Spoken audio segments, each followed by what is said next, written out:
Eagle Run 23 here. We're talking Scout Motors. I've got an update for you. Most of you will remember back in the fall, I did a review for Media Day on the Scout Motors. Kind of changed my mind a little bit on EVs and things like that. The Harvester package, the E-Rev, which is extended range electronic vehicle. The E-Rev kind of made this even an option for me. Obviously, they're cool as heck in the design, but an EV vehicle is not for me. So the Harvester is what really pushed me over the edge.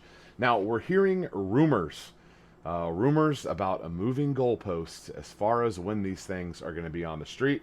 It's got me a little curious. I'm second guessing my plan, as I was going to replace my aging Infiniti QX80 with the Scout Terra, which is the pickup. Got to remember there's the Terra, the pickup, and the Traveler, which is the SUV. So up until recently, we've been saying 27, but they kind of pushed that back to where it's 27 production, 28 delivery. So probably a year model 28. But a couple of weeks ago, the 28 number is being pushed around with a 2030 number, which that's definitely a problem for me. I mentioned my Infiniti QX80 getting up there in miles and starting to show some aging. It's been 100% reliable, and I'm expecting it to stay that way, hopefully for 2 more years, so I could maybe replace that with the Scout pickup. If you're a normal person like me and you're not like an auto rider who lives and breathes this stuff every day, I just kind of catch up on this stuff periodically. I am not an anti-EV person from like a religious, political perspective. I am anti-EV because for the most part it gets drummed up into some fantasy that it's the answer to every question, and it's simply not. I'm not mapping out my life according to a charging structure. I refuse to do that. The meat of it here is multiple outlets are pointing to this auto forecast solution. They're a real company. They're a forecasting firm, and they're saying that Traveler production could start in September of 28. The Terra pickup could start in March of 2030. That's a bummer. And these are not deliveries, these are production. So production and then deliveries would be after that. So that's a bummer. So Scout Motors' response is basically, we haven't talked to anyone at Auto Forecast Solutions and we don't have anything new to share. That's their official position. They're pointing to production of 27, validation vehicles later this year in 26, and customers taking delivery in 28. So they're holding the line publicly, but that doesn't automatically mean that the forecasting is wrong. It pretty much just means that Scout is not confirming it. The EV market has definitely cooled off. People aren't talking about it anymore. The incentives have dried up.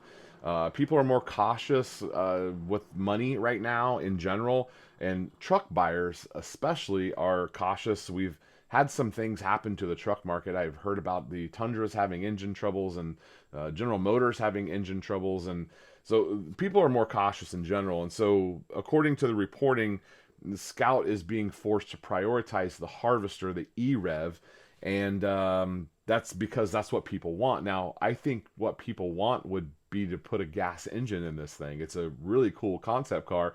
I think people would buy it with a gas engine.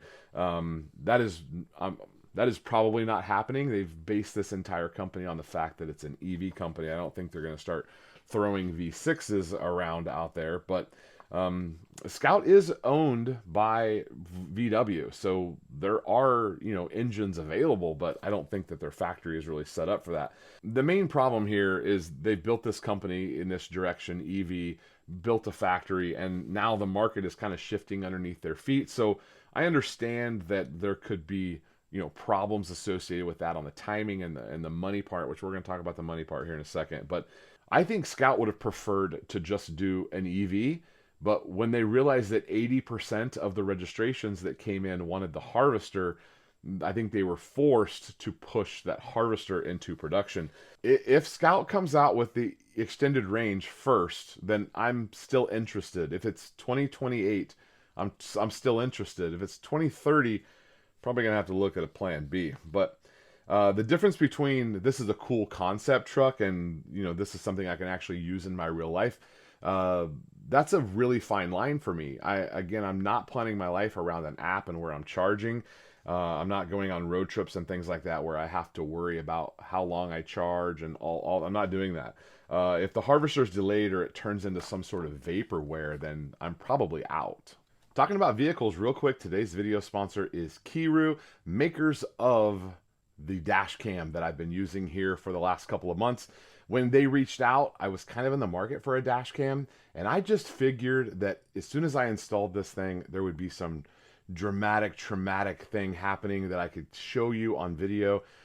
It seems like every time when I drive, something wild is happening, and I just thought I'd be capturing all of this great footage. Since I installed the dash cam, nothing dramatic has happened. So I'm rolling over a couple of clips here of just some things. The dash cam is actually really great. It's got 4 total cameras. There's a front-facing, 2 side ones that you can actually turn around and actually face back on the driver and the passenger. I have mine tilted out to see more of like a 360 out in front of me, and then there's the one in the back. Installation was no big deal. I went through and tucked it in, all of the trim pieces. Everything works really well, just like it should. The app is actually very easy to use. It can Wi-Fi straight to your phone and just download the clips right into your camera folder, which is pretty cool. You probably need a dash cam, and I've tested this one and I'm telling you it's good. So check out Kiru. Thank you guys for sponsoring this video. I don't buy cars based on vibes, and I think the auto riders who live and breathe this stuff every day, I think they miss the point on some of that. We're just out here living our lives, and a vehicle gets us. It's a big part of our life. It gets us where we're going, and it has to be dependable, and it has to do what we need it to do most of the time. I'm not shopping for a vehicle as a hobby here. I'm not, following the automotive industry every single day. I thought that the timing would line up well with replacing the QX80, and with the E-Rev, that's what got me interested in it. So if it's a 2028, we're good. If it's a 2030, I'm probably going to have to start thinking about plan B or C or whatever plan we'd be on by now. Okay, now let's talk about the price. $60,000 is what was put out there in the media. $60K. So probably most of us are hoping that that's $59,900, and Scout is probably saying more like $69,900. That's just my guess on that. The $60K mark is probably you get all of the 60s in that range. So it's definitely a placeholder, and I get that. I'm definitely not calling anyone a liar. The market is literally moving under their feet. They built a factory in order to do this thing. Battery technology is changing a lot. It's changed so much just in the last couple of years. And what used to be a 250 and a 300 is now a 350 and a 400 mile range. So things are getting better, but they're also getting more expensive. The 60K was also probably not factored in for the harvester package, which I hope an onboard generator is not 10 grand, but who knows? So where am I at today? I'm watching. I'm interested. If it's a 28, we'll probably get one. But as these dates keep getting tossed around, I'm definitely more and more skeptical all the time. So I've got a reservation. Are you holding yours? Where are you at on this issue?